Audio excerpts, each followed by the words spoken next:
Hi, my name is Samuel Rogers, lead developer on gem5 SALAM, and I'm here today to present to you our work for full system simulation and design space exploration of hardware accelerators. The shift to dedicated hardware acceleration in recent years has created a rapidly evolving hardware landscape that demands robust design space exploration tools at all stages of development. Developers need to not only explore the design constraints of their hardware accelerators, but also look at the integration of those accelerators into larger systems. Later on, RTL simulation and emulation can be of incredibly value and provide high levels of detail. Unfortunately, it has very large time overheads, both on the synthesis and the simulation times. As a result, we've seen a trend towards software simulators for system and accelerator co-design. These include the recent gem5 System C integration, in which gem5 can act as a subthread within System C simulation. We've also seen the Parade simulator developed for accelerator-rich microarchitectures. This is based on an older work from the same lab that designed Parade and a specific system integration that they suggest. And then we've also seen, and probably the most popular and widely cited system, Aladdin and Gem5 Aladdin, which integrates the Aladdin accelerator simulator into the Gem5 full system simulator.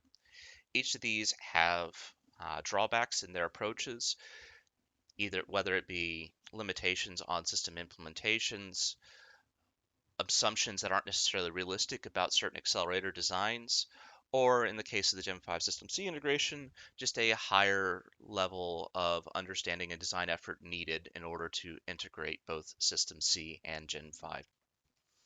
In order to address the limitations in existing simulation systems, we have developed Gem5 SALAM.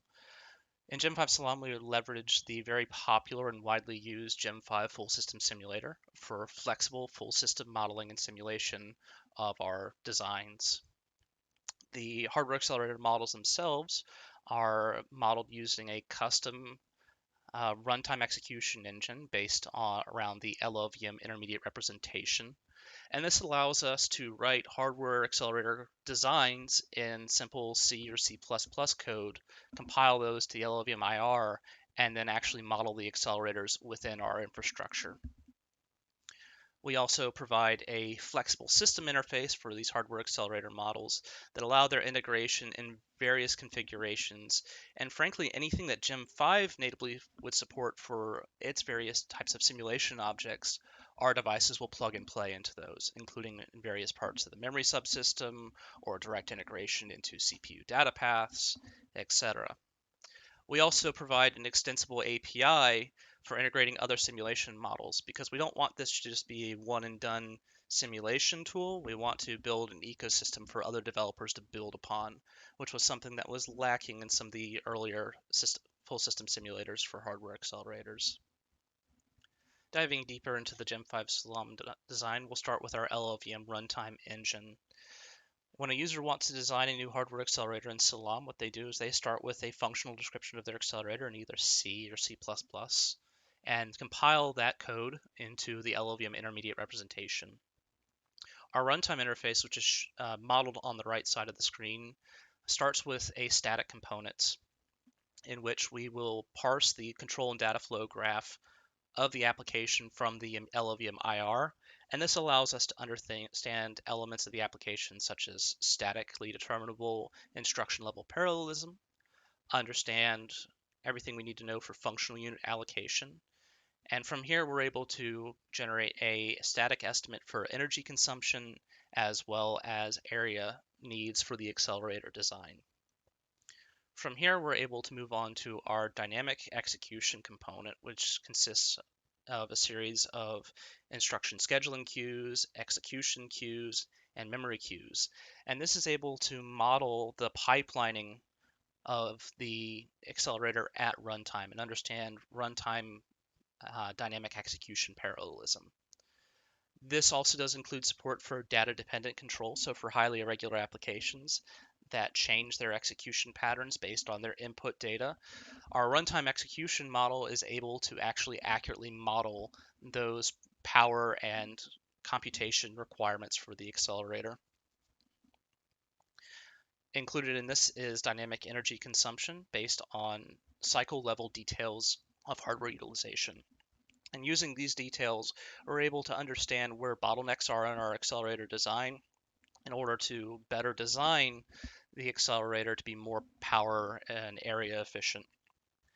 In order to bridge the LLVM runtime engine into the broader gem5 ecosystem, we've created a common communications interface to bridge the two together. This interface provides a series of flexible accelerator interfaces, including streaming ports, scratchpad ports, and various types of coherency ports and ways of accessing other accelerators or devices in the system. We also support runtime programmability of accelerators through memory map registers, as well as synchronization through interrupts and memory map registers. This is all modeled on the right side of the screen with a high-level overview of our communications interface. All these elements that are in this interface are completely configurable by the user, so that if they want to use certain elements but not use others, that is completely up to the user. But we provide as much flexibility as we can, knowing that the integrations of different types of accelerators require different types of interfaces. And of course, this entire interface itself is designed to be fully extensible. Expanding on that, SALAM is also going to include models for direct memory access devices, scratchpad memories, and stream buffers that mimic the AXI stream protocol in a rough way. This enables more flexible system-level design space exploration than existing pre-hardware description language accelerators like Aladdin and Parade. On the right side, we show three different situations that we can model in gem5 SALAM involving three different accelerator kernels. In this case, a convolution kernel, a common activation kernel, and a pooling kernel that are very commonly used in deep learning applications.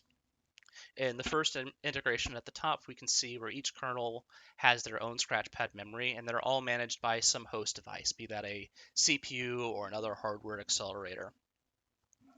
What this means, since they all have their own independent scratchpads, is that they can't directly communicate with each other, and instead it's reliant on the host device to move data between the accelerators after each accelerator executes. This is the common approach that's used by simulators like Aladdin and gem5 Aladdin.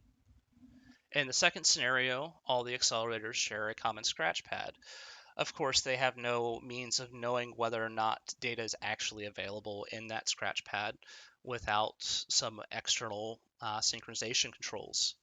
So what ends up happening is that they end up relying on the host, again, whether it be a CPU or another accelerator, to let them know when data is available. In the third approach, and this is one that is unique to gem5 SALAM's implementation, we support the use of streaming buffers between these kernels, such that the kernels require no host level communication in order to operate. They can basically synchronize directly with each other, enabling much more efficient system designs with much lower overheads for whatever host device is available or is needed on the system. And like I mentioned before, the SALAM APIs, in addition to supporting a wide variety of different system designs with multiple accelerators, are all designed to be extensible. So if you want to integrate your own accelerator as opposed to using the LLVM-based simulator that we have in our design, you can do so through our APIs. gem5 SALAM was validated for timing, power, and area against HLS and RTL design flows using Vivado HLS, Vivado Simulator, and Synopsys Design Compiler, and comparing those results to what gem5 SALAM output. We also did a full system simulation validation against an SDSOC implementation on a Xilinx ZCU 102 FPGA. The results for these two validations can be found in our paper in sections 4A and B. So the real question is, why use gem5 SALAM over existing works? Well, there's a couple reasons, and it's going to depend on the other work that we're looking at. Starting with Parade, which was one of the first of the works to actually come out. Parade uses entirely static data path modeling for its accelerators. It's based on timing, power, and area that is actually taken from HLS simulation or RTL simulation and HLS results. It also has very limited options for system integration and synchronization. The probably most cited approach that it currently exists, gem5 Aladdin, uh, also has some pretty significant issues, which we highlight in more detail in our paper. But this is a trace-based simulation that runs off of runtime data traces as opposed to statically determined principles of the application. This has the advantage of being able to somewhat model dynamic runtime characteristics of applications, but at the same time, it has some downsides that actually lead to increased variability in the results and a loss of accuracy in the net. Um, this is because data-dependent applications that have different control behaviors based on their input data may not actually have their entire data paths modeled in gem5 Aladdin. Gem5 Aladdin will only look at the parts of the data path that actually execute and does not understand any parts of a data path that does not execute during a specific run of the application. It also does not support inter-accelerator communication because the accelerators and their interfaces into Gem5 that Aladdin provides have no programmability or synchronization registers. In order to control accelerators in Gem5 Aladdin, they use a series of hacks into the Gem5 simulator itself that bypasses the standard memory system of Gem5 in order to provide control and synchronization systems for hardware accelerators. And also, as a result of these kind of back-end hacks, Gem5 Aladdin is not able to support full system simulation with a full Linux kernel, for instance, that Gem5 SALAM is able to. On the right side, we also have a comparison with Gem5 Aladdin, because again, it's the most cited work, where we compare simulation times across a series of benchmarks for Gem5 Aladdin versus Gem5 SALAM. We break down the timing of both the pre-processing, which in the case of Gem5 Aladdin is generating their runtime traces, whereas Gem5 SALAM is the compilation of the LLVM-IR, and then the simulation times. And you can see these time differences are pretty stark between Gem5 Aladdin and SALAM, where SALAM is on average over 100 times faster to pre-process the applications, and in the actual simulation, it's almost 700 times faster on average, with the most extreme case being well over 4,500 times faster than Gem5 Aladdin to simulate. Lastly, there's Gem5 and its System C integration, or the other way around. It depends on which work you're reading. This is probably the most robust simulator that is out there in terms of full flexibility because it fully allows you to leverage System C as well as far as we can tell, Gem5.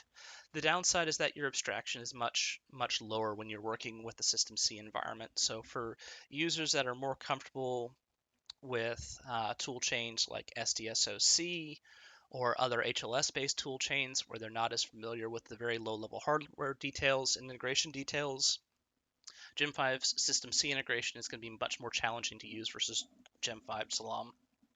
And overall, the amount of effort required by the designer for, regardless of experience level, the level of design effort is going to be much higher for using Gem5 System C.